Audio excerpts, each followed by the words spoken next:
This recipe does not require rolling any dough or cutting out any biscuits or anything like this. It's a drop method, and it is really delicious. So let's get started. Put on a pot of water. Make sure that the pot is big enough to hold whatever size whole chicken you use. Okay, first thing you want to make sure you do is open up the chicken and see if it has any giblets inside of it. Some of them do have giblets in them, some of them don't. I usually use gloves, and if you don't use gloves, just be careful when you're dealing with the chicken because, you know, salmonella and stuff like that. So this one does have giblets in it. So I just take the giblets out, clean the chicken. Clean it on the inside. Everybody don't wash their meat. I have heard that some people don't clean their meat, but I'm old school and I like to make sure that my meat is clean. So teach his own on that. Now, if you've seen me, my recipes before, you know I always use Tony's. We're just gonna kind of season the water a little bit. I may have to change pots because this pot may not be deep enough. Garlic powder.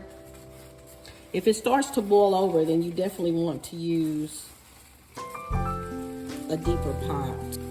Onion powder.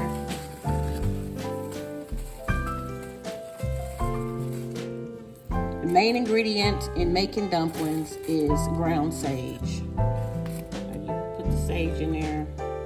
Now, I like the taste of sage, so I kind of make mine a little heavy on sage. I would say you can go back and taste it once the chicken is done. You don't want to taste it while the chicken is raw and cooking.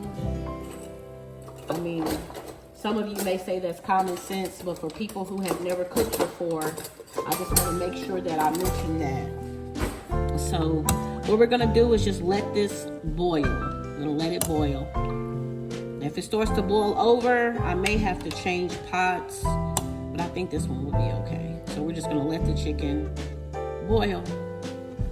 And this is just an FYI. I usually spray the sink down with Clorox afterwards because, you know, chicken, you just gotta be really careful and be really clean when you're using chicken. It's probably why this sink is faded. But anyway, I use bleach on everything. Once the chicken starts to boil, turn the fire down to about medium. A medium to low boil, depending on what type of stove you have. Just as long as it's not too high and boiling over. It should have a nice rapid boil continuously. Oh, it smells good already. Sage. Oh, it smells like Thanksgiving up in here. If this is your first time ever boiling a chicken, make sure you use a pot that's deep enough to cover the chicken. I'm a little more advanced, so I'm going to flip it throughout, but just to be safe, make sure you use a pot big enough to completely cover the chicken. And be sure and boil the chicken breast down, because you want all of that to cook, and that's where most of the meat is on the breast part, for those who don't know. And the chicken, you just let it boil. Just let it continue to boil until the meat starts to fall away from the bone.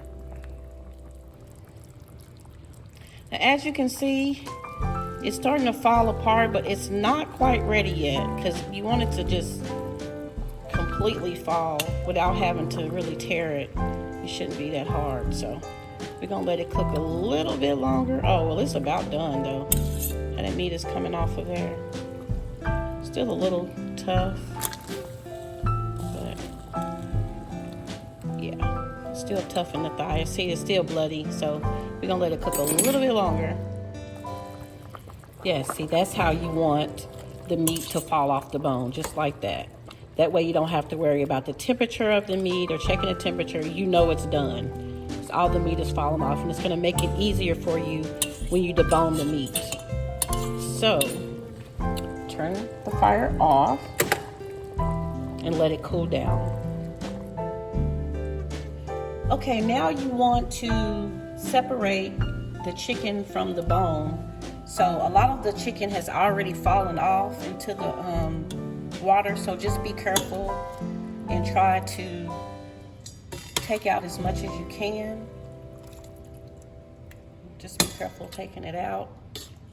If it's just meat, then you can leave it in there, but if it has bones to it, you want to try to take out the bone. I usually take out the fat as well, because what we're going to do is debone the meat. So we're going to take it out. Make sure you get all of the bones out that you can.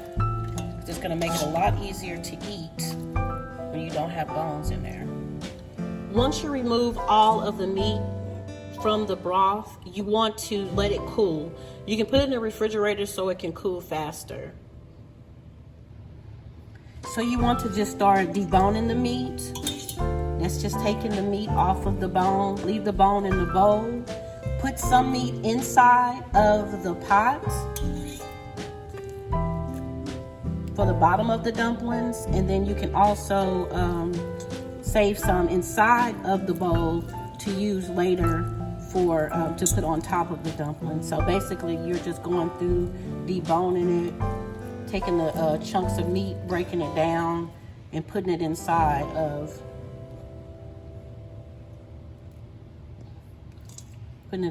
the pot. I leave the fat out. I don't like the fat, so I leave the fat. This is the fat, and I just leave it in the bowl and throw it away later. But you want to just try to get as much meat off of the bone as you can. And the meat that you have, just putting it back into the pot. Depending on how meaty you want your chicken dumplings to be. After you're done deboning the meat and you have the meat in here, however much meat you want to use, you want to turn the stove up to high. You want it to be high because you want the stew, the juice, to be boiling when you add the biscuit mix. So go ahead and add just fill it back up.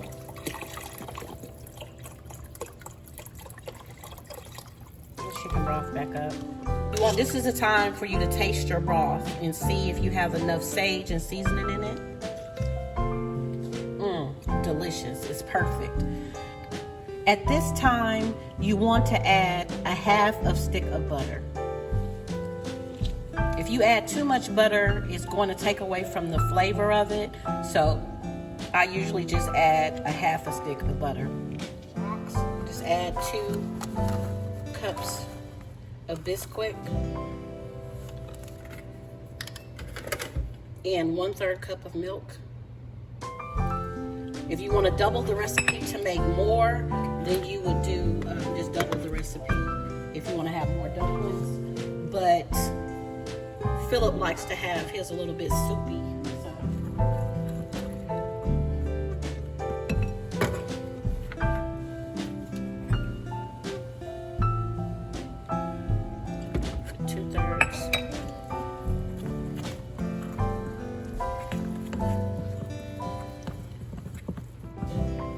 I like mine to be a little looser than that, so I add milk, more milk until I get to the consistency. Should look like this. This is what it should look like you're doing drop biscuits. That's how it should look. Not too thick and not too watery. That's how it should look. Now once the stew broth starts to boil, you want to start adding your dumplings. Make sure it is boiling. That is very important.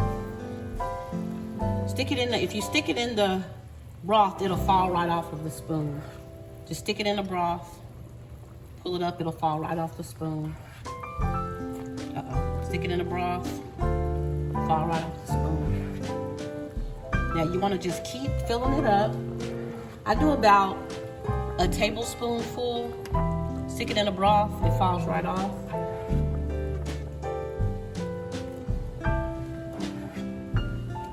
Now, if you put too much in there, it's gonna be thicker. So you gotta keep that in mind because they will start to fall apart a little bit. Now, I call these cotton ball dumplings because I make them pretty big. And you just wanna put them toward the bottom of the stew.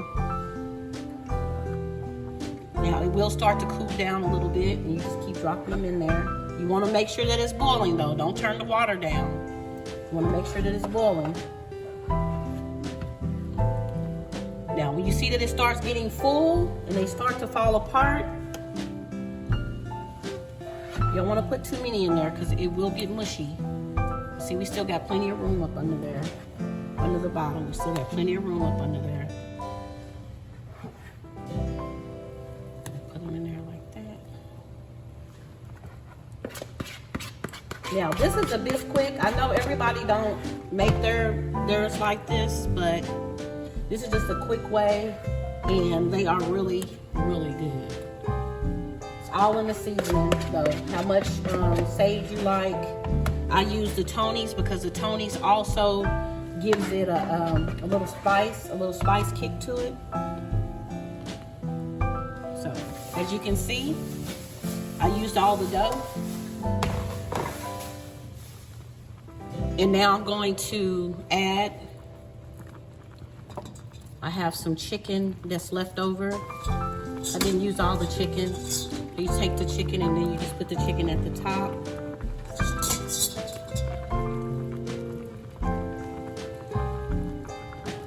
Also take the spoon, because you have chicken at the bottom, and just kind of move it.